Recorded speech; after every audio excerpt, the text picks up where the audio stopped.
मस्त मसालेदार चमचमीत वांगी मसाला बघताच तोंडाला पाणी सुटलं असेल. चवीलाही तेवढीच अप्रतिम आहेत. वांगी मसाला बनवण्यासाठी कोणती वांगी निवडायची तेही मी तुम्हाला सांगणार आहे, तर नक्की बनवून बघा या पद्धतीने. एकदम मस्त मसालेदार अशी चमचमीत वांगी. तर वांगी बनवण्यासाठी आपण आधी चटणी बनवून घेणार आहोत. त्यासाठी 1 कप किसलेलं खोबरं घेतलं आहे. तव्यावरती आपण किंवा कढईमध्ये तुम्ही भाजू शकता. एकदम कमी गॅसवरती भाजायचं आहे आपल्याला खोबरं, कारण सुकं खोबरं आहे ते लगेचच करपतं. त्यामुळे कमी गॅसवरती आपण सतत मिक्स करत हे खोबरं थोडं लालसर होईपर्यंत भाजून घ्यायचं आहे. तर बघा खोबऱ्याचा कलर बघा लगेचच चेंज झालेला आहे, कारण हे खोबरं भाजण्यासाठी जास्त वेळ लागत नाही. तर अगदी 2 मिनटामध्ये आपलं हे खोबरं भाजून झालेलं आहे. हे काढून घेऊ एका प्लेटमध्ये. आणि सेम तव्यावरती मी 2 कांदे आणि 5-6 लसणाच्या पाकळ्या घालायच्या आहेत आणि थोडंसं तेल घालायचं आहे. साधारण 1 चमचा मी इथे तेल घालते आहे आणि तेल घालून आपण कांदा ही थोडा लालसर होईपर्यंत भाजून घ्यायचं आहे. आता गॅस मिडियमवरती करायचा आणि कांदा भाजून घ्यायचा आहे आपल्याला. तर खूपच चविष्ट अप्रतिम लागतात ही वांगी. तर कांदाही आपला भाजून झालेला आहे बघा, मस्त लालसर झालेला आहे. आता कांदाही एका प्लेटमध्ये काढून घेते आणि कांदा आणि खोबरं थंड झाल्यावर आपण थोडंसं पाणी घालून मिक्सरमध्ये बारीक वाटून घेणार आहोत. आता वांगी मसाला बनवण्यासाठी इथे आपल्याला एकदम अशी छोटी काळी वांगी येतात ना, ती घ्यायची आहेत. ती चवीलाही खूप छान असतात आणि शिजतातही लवकर, एकदम सॉफ्ट होतात. नाहीतर मोठी जर वांगी घेतला तर ती शिजणार नाहीत, कडक कडक लागतील. त्यामुळे अशी छोटी वांगी घ्यायची आणि याला मधून आपण चिरा देणार आहोत बघा. आणि बघायचं ओपन करून, आतमध्ये कीड वगैरे असते, त्यामुळे आपण हे पूर्ण असं वांगं उघडून बघायचं आहे आणि पूर्ण चीर नाही द्यायची, अर्धवट असं ठेवायचं आहे बघा. उघडून पूर्णपणे बघितलं आणि देठही आपण ठेवलेला आहे आणि लगेचच वांगं पाण्यात टाकायचं आहे, कारण नाहीतर पाण्याच्या बाहेर ठेवलात तर वांगी काळी पडतील. तर वांगी आधी पहिली स्वच्छ धुवून घ्यायची आहेत आणि स्वच्छ पाणी नंतर घेऊन त्यामध्ये आपण ही वांगी ठेवलेली आहेत. वांगी आधी मी धुवून घेतलेली आहेत. तर अशीच वांगी सर्व मी कापून घेते.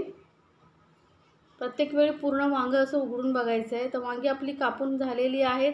त्याला असंच थोडा वेळ पाण्यात ठेवू. तोपर्यंत आपण गॅसवरती पॅन ठेवला आहे आणि पॅनमध्ये मी तेल गरम करत ठेवलेलं आहे. साधारण 2 ते 3 चमचे तेल गरम केलेलं आहे. त्यामध्ये आपण ही वांगी घालणार आहोत. सर्व वांगी घालून घ्यायची आणि याला कवर करून आपल्याला वांगी मस्त अशी तेलामध्ये फ्राय करून घ्यायची आहे. त्याच्यावरती कवर करून झाकण ठेवा, कारण वांग्याचं पाणी तेल वगैरे उडू शकतं अंगावरती. त्यामुळे वांगी आता एका साईडने हलकीशी फ्राय झाल्यानंतर आपण टर्न करून करून सर्व साईडने वांगी मस्तपैकी फ्राय करून घ्यायची. एकदम गॅसवर का मी एकदम लो टू मिडियमवरती ठेवला आहे. आता मी गॅस बंद केला आहे आणि वांगी आपली भाजली आहे छानपैकी. तर वांगी आता आपण काढून घेऊया.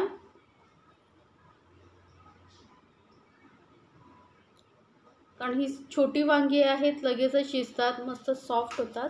तर आता वांगी मी एका प्लेटमध्ये काढून घेते आणि आपली चटणीही वाटून झालेली आहे. आता आपण वांग्यांचा मसाला बनवायला सुरुवात करूया. तर आता जे उरलेलं तेल आहे त्याचाच वापर करायचा आहे. तर मी ते अर्धा चमचा राई घातलेली आहे. राई थोडी तडकली का अर्धा चमचा जिरं घालायचं आहे. आता जिरं आणि राई छान असं तेलामध्ये तडकेपर्यंत परतून घ्यायचे आहेत. आता थोडंसं घालूया 2 पिंच एवढं हिंगामुळे छान टेस्ट येते. आणि 1 हिरवी मिरची घातलेली आहे. साधारण 1 मोठा चमचा आलं लसूण मी किसून घेतलेला आहे. पेस्ट ही घालू शकता, मी इथे बारीक किसून घेतलेलं आहे. आता हे आलं लसूण आपण तेलामध्ये परतून घेतलं. त्यानंतर जे कांदा खोबऱ्याची चटणी केली होती तीही घालून आपण मस्तपैकी परतून घ्यायचं आहे. याचा फ्लेम इथे एकदम लोवरती ठेवला आहे आणि लो फ्लेमवरती परतून घेतलं आहे.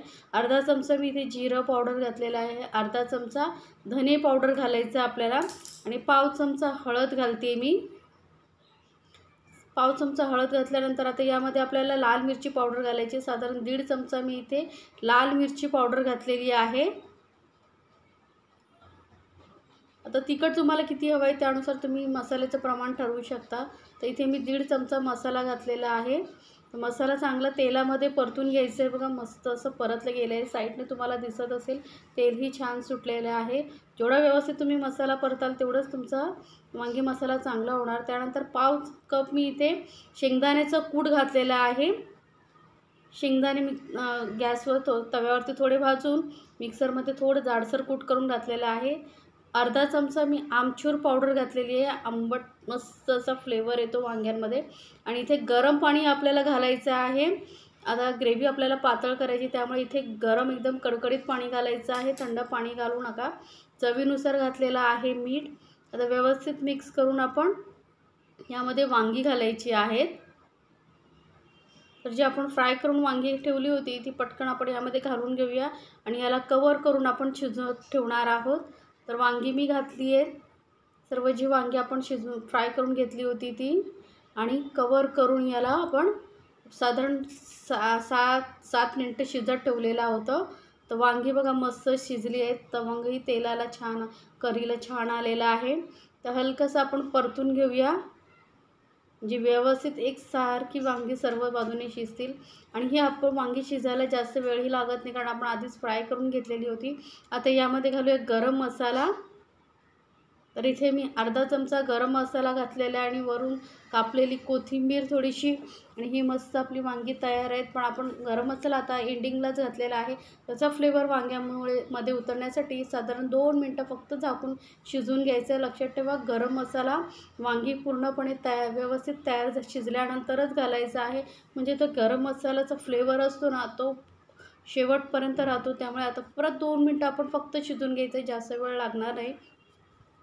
गॅसचा फ्लेम एकदम लोवरतीच ठेवलेला आहे. तर ही आपली 2 मिनटानंतर बघा वांगी मसाला आपला मस्त तयार झालेला आहे.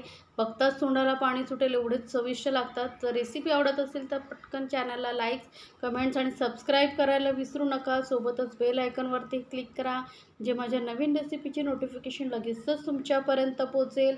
ही मस्त अशी चमचमीत मसालेदार वांगी नक्की बनवा आणि मला कमेंट्समध्ये जरूर सांगा. आणि तुम्हाला कुठली रेसिपी पाहायला आवडेल तेही मला कमेंट्समध्ये सांगा, मी नक्की बनवून दाखवेन.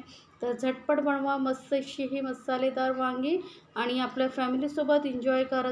पोळीबरोबर किंवा राईसबरोबर एकदम अप्रतिम लागतात ही वांगी. दिसायला जेवढी सुंदर तेवढी चविष्ट अशी ही वांगी मसाला आहे.